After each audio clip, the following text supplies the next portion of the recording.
Chapter 10. Extract from the Diary of Dr. Watson.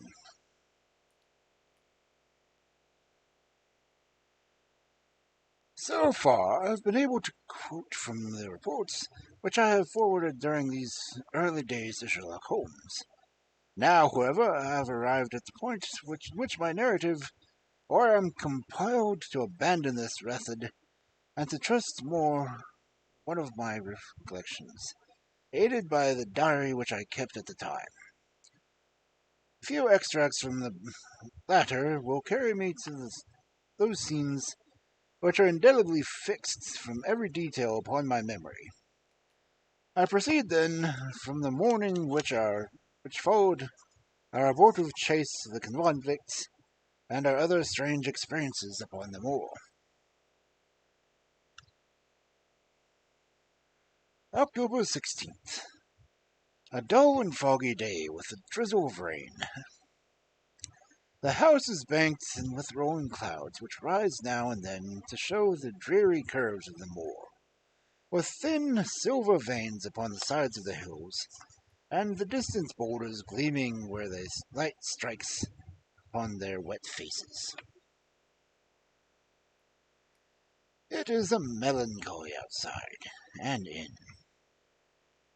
The baronet is in black reaction to the excitements of the night. I am conscious myself as of the weight at my heart and the feeling of impending danger, ever-present danger, which is the more terrible because I am unable to define it. And I have not cause for such feelings. Consider the long sequence of incidents which have been pointed out in some sinister influence which is at work around us. There is the death that is the last occupant of the hall, fulfilling so exactly the conditions of the family legend. And there is the repeated reports from peasants of the appearance of the strange creature upon the moor. Twice I have seen with my own eyes and ears the sound which resembled that of the distant baying of a hound. It is incredible, impossible that it really should be outside the ordinary laws of nature. A spectral hound which leaves material footprints and fills the air with its howling is surely not to be thought of.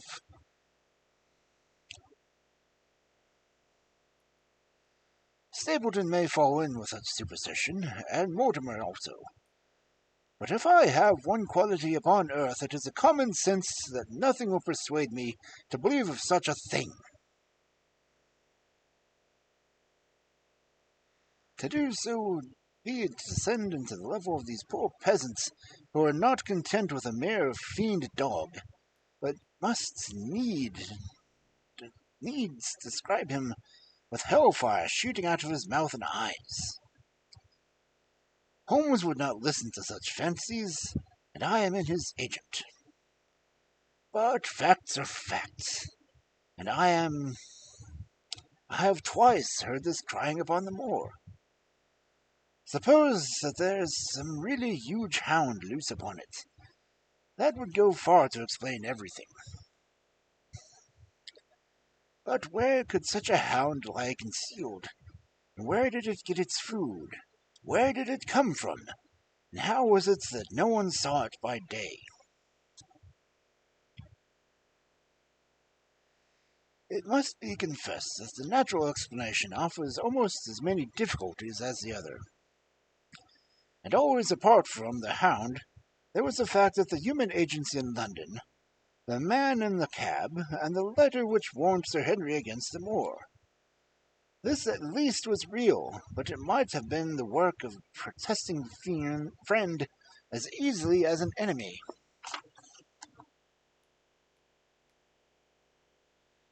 Where was that friend or enemy now?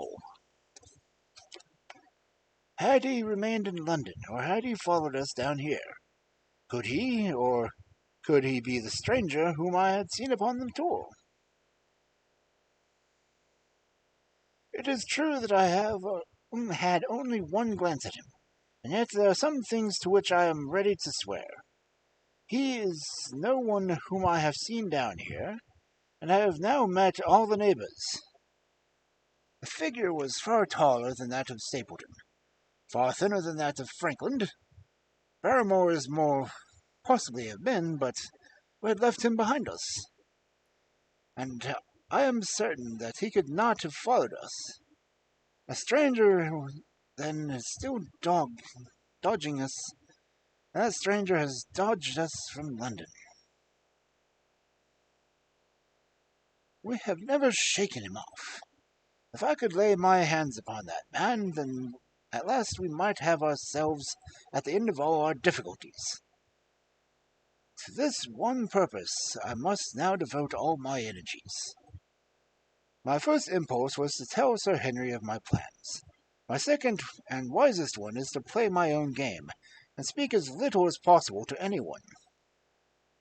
He is silent and distrait. His nerves have been strangely shaken by that sound upon the moor. I will say nothing to add to his anxieties, but I will take my own steps to attain my own end. We had a small scene this morning after breakfast. Barrymore asked leave to speak to Sir Henry, and they were closeted in his study for some little time. Speaking in the billiard-room, I more than once heard the sound of voices raised, and I had a pretty good idea what the point was which was under discussion. After a time, the baronet opened his door and called for me.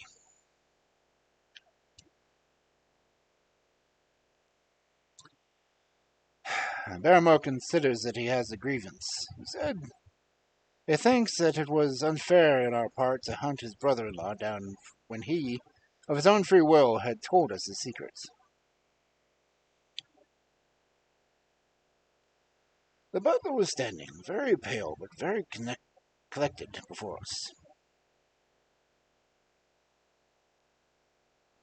I have spoken too warmly, sir, he said, and if I am sure to beg your pardon, at the same time I was very much surprised when I heard you two gentlemen come back this morning, and learned that you had been chasing Selden. The poor fellow has enough to fight against without my putting more upon his neck.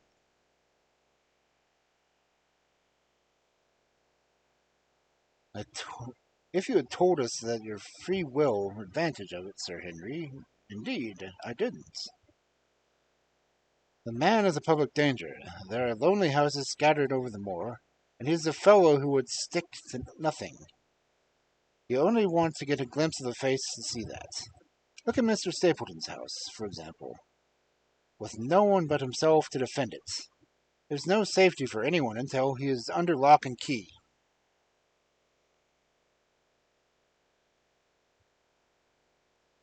He'll break into no house, sir. I gave you my solemn word upon that. But he will never trouble anyone in this country again. I assure you, Sir Henry, that in a very few days the necessary arrangements will have been made, and he will be on his way to South America. For God's sake, sir, I beg you not to let the police know what he is still in the moor. They have given up on the chase there, and he can lie quiet until the ship is ready for him. You can't tell on him without getting my wife and me into trouble. I beg you, sir, not to say anything to the police.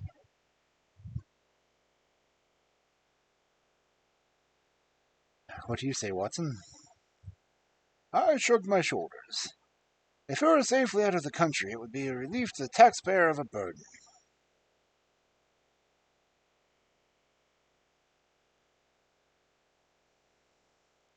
But how about the chance of us holding someone up before he goes? He would not do anything so mad, sir. We've provided him with all that he can want. To commit a crime would be to show that he was hiding. That is true, said Sir Henry. Well, Barrymore? God bless you, sir, and thank you from my heart. It would have killed my poor wife to have him been taken again.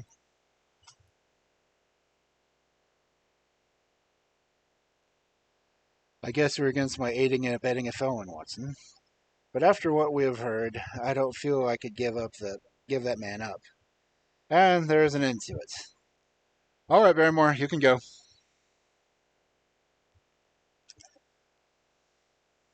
With a few broken words of gratitude, the man turned, but he hesitated and then came back. You've been very kind to us, sir, that I should like to do the best I can for you in return. I know something, Sir Henry, and perhaps I should have said it before, but it was long after the inquest that I found it out. I've never breathed a word about it yet to mortal man. It's about poor Sir Charles's death.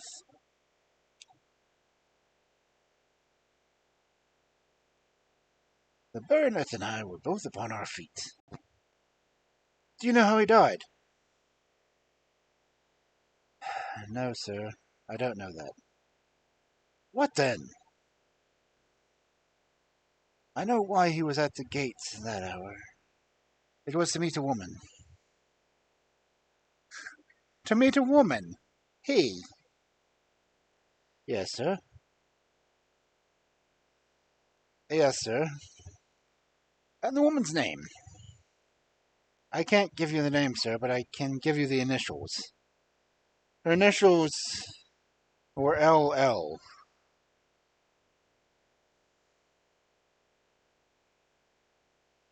How do you know this, Barrymore? Well, Sir Henry, your uncle had a letter that morning.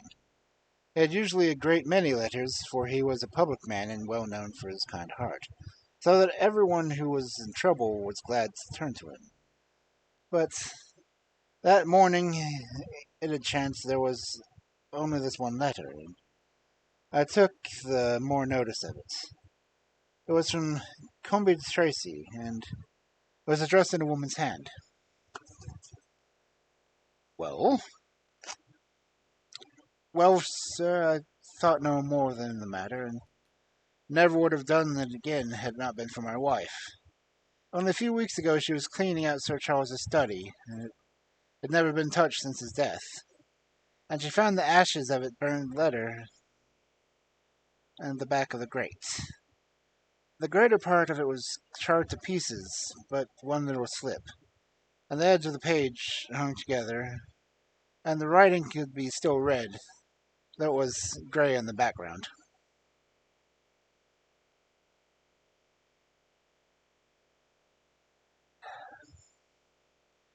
It seemed to us to be a postscript at the end of the letter, and it said, Please, please, as you are a gentleman, burn this letter and be at the gate by 10 o'clock. Beneath it was signed the letters LL.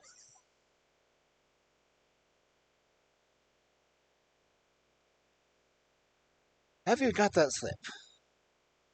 No, sir, I crumbled it to bits after we moved it.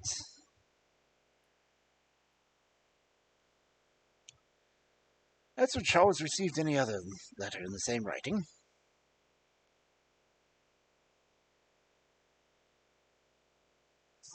Well, sir, I took no particular notice of his other letters. I should not have noticed them, only the one that happened to come along.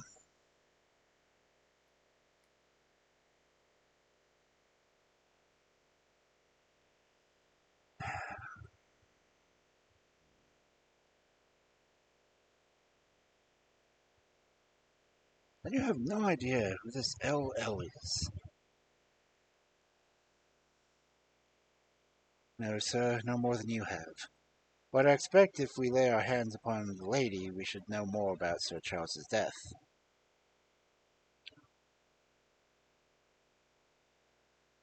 I cannot understand, Barrymore, how you came to conceal this important information.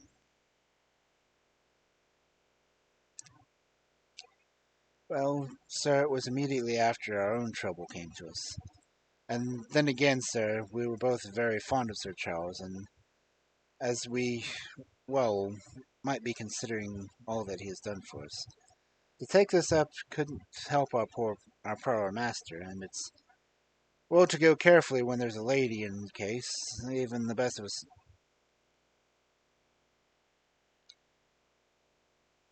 He thought it might ruin his reputation.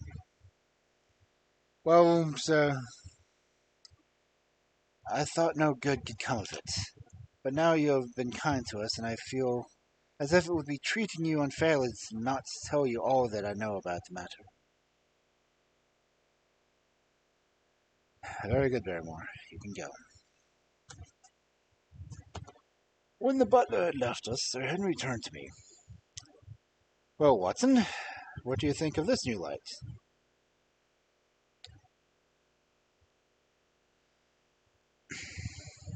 Seems to leave the darkness rather blacker than before.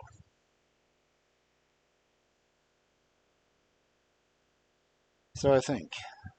But if we can only trace LL, it should clear up the whole business. We've gained that much. We know that there's someone who has the facts. We can only find her. What do you think we should do? Let Holmes know all about it at once. It will give him the clue for which he has been seeking. I am much mistaken if it does not bring him down.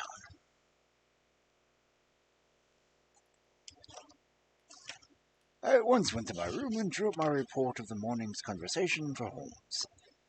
It was evident to me that he had been very busy of late, for the notes in which I had been sending to Baker Street were few and short, with no comments upon the information which I had supplied, and hardly any confidence to my mission. No doubt his blackmailing case is absorbing his faculties, and yet this new factor must surely arrest his attention and renew his interest. I wish that he were here. October 17th.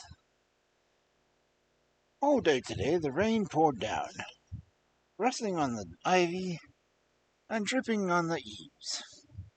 I thought of the convict out upon the bleak, cold, shelterless moor. Poor fellow. Whatever his crimes, he has suffered something to atone for them. And then I thought of the other one, the face in the cab, the figure against the moon. What was he also out in that deluge, the unseen watcher, the man of darkness?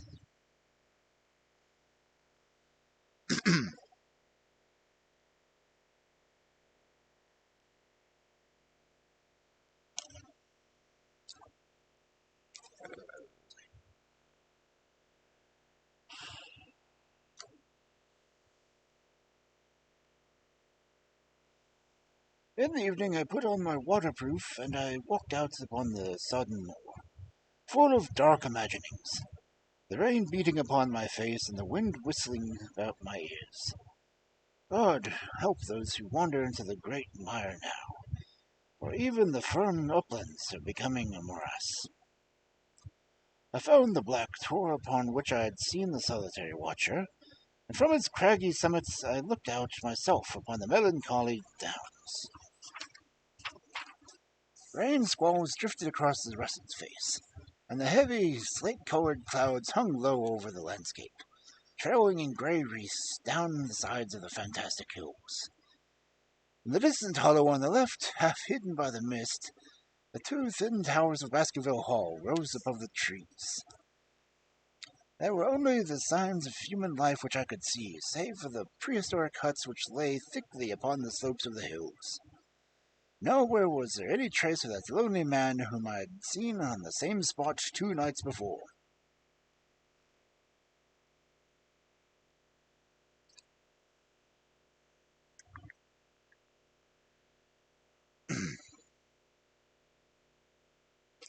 As I walked back, I was overtaken by Dr. Mortimer driving in his dog cart over a rough moorland track, which led from the outlying farmhouse of Falmouth. He has been very attentive to us, and hardly a day has passed since he has not called at the house to see how we were getting on. He insisted upon my climbing into his dog cart, and he gave me a ride home. I found him much troubled over the disappearance of his little spaniel. It had wandered into the moor and had never come back. I gave him such consolation as I might, but I thought of the pony on the Gripen mire, and do not fancy that he will see his little dog again. By the way, Mortimer, I said, as we jolted along the rough road, I suppose there's some people living within the driving distance of this whom you do not know? Hardly any, I think. Can you then tell me the name of any woman whose initials are LL? He thought for a few moments. No, he said. There are only a few gypsies and laboring folk for whom I can answer. But among the farmers and gentry there are none who have those initials. Wait a bit, though. He added after a pause. There is Laura Lyons. Her initials are LL, but she lives in Coombe Tracy. Who is she? I asked. She is Franklin's daughter. What? Old Franklin, that crank? Exactly. She married an artist named Lyons, who came sketching on the moor. He provided to be a blackguard and deserted her. The fault, from what I hear, may not have been entirely on one side. Her father refused to have anything to do with her because she had married without his consent, and perhaps for one or two other reasons as well. So between the old sinner and the young girl, the girl had a pretty bad time. How does she live? I fancy old Franklin allows her a pittance, but it cannot be more. Her own affairs are considerably involved. Whatever she may have deserved, one could not allow her to go hopelessly to the bad. Her story got about, and several of the people here did something to enable her to earn an honest living. Stapleton did for one, and Sir Charles for another. I gave a trifle myself. It was to set her up in the typewriter business.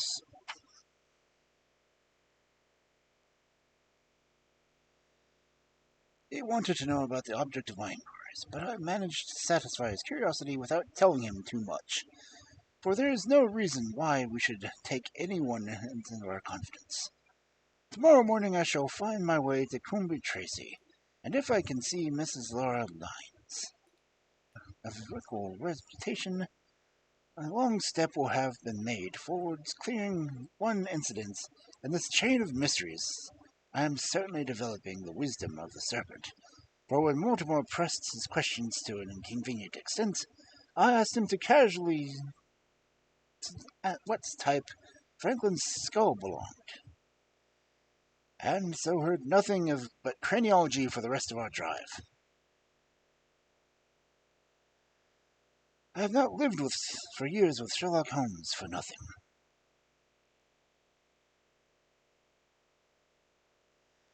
I have only one other incident to record upon this tempestuous and melancholy day. This was my conversation with Barrymore just now, which gives me one more strong card which I can play in due time. Mortimer had stayed to dinner, and he and the baronet played écarté afterwards. The butler brought me some coffee into the library, and I took a chance to ask him a few questions. Well, said I, has this precarious relation of yours departed, or is he still lurking in yonder? I don't know, sir. I hope to heaven that he is gone, for he has brought nothing but trouble here. I have not heard of him since I left out food for him last, and that was 3 days ago. Did you see him? No, sir, but the food was gone when I went the next day. Then he was certainly there. You would think, sir, unless it was the other man who took it. I sat with my coffee cup halfway to my lips and stared at Barrymore. You know that there is another man there? Yes, sir, there's another man upon the moor. Have you seen him? No, sir. How do you know of him, then? Selden told me of him, sir, a week ago or more. He's in hiding too, but he's not a convict so far as I can make out. I don't like it, Dr. Watson. I tell you straight, sir, that I don't like it. He spoke with a sudden passion of earnestness. Now, listen to me, Barrymore. I have no interest in this matter but that of your master. I have come here with no object except to help him. Tell me frankly, what is it that you don't like?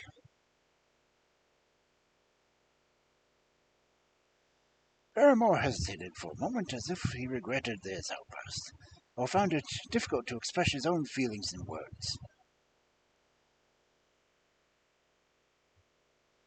It's all these going on, sir, cried at last, waving his hand towards the rain-lashed window which faced the moor. There's foul play somewhere, and there's black villainy brewing. To that I'll swear. Very glad I should be, sir, to see Sir Henry on his way back to London again.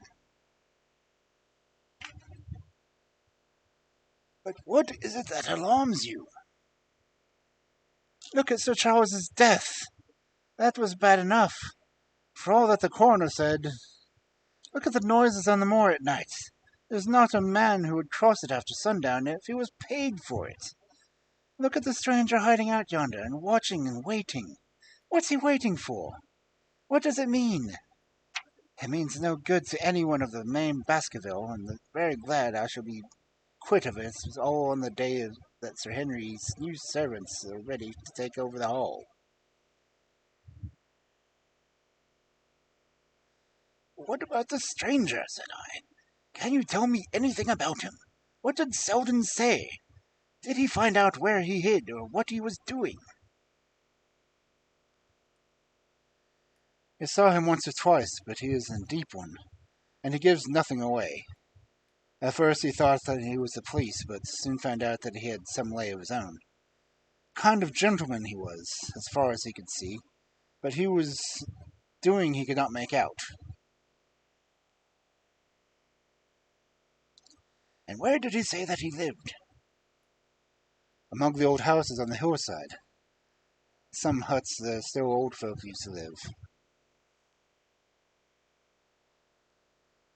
But how about his food? Selden found out that he has got a lad who works with him and brings him out all he needs. I dare say he goes to Coombe Trace for what he wants.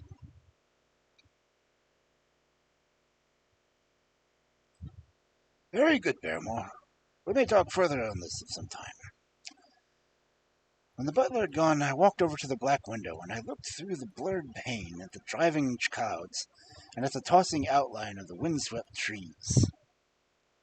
It was a wild night indoors, but what must have been the stone huts on the moor?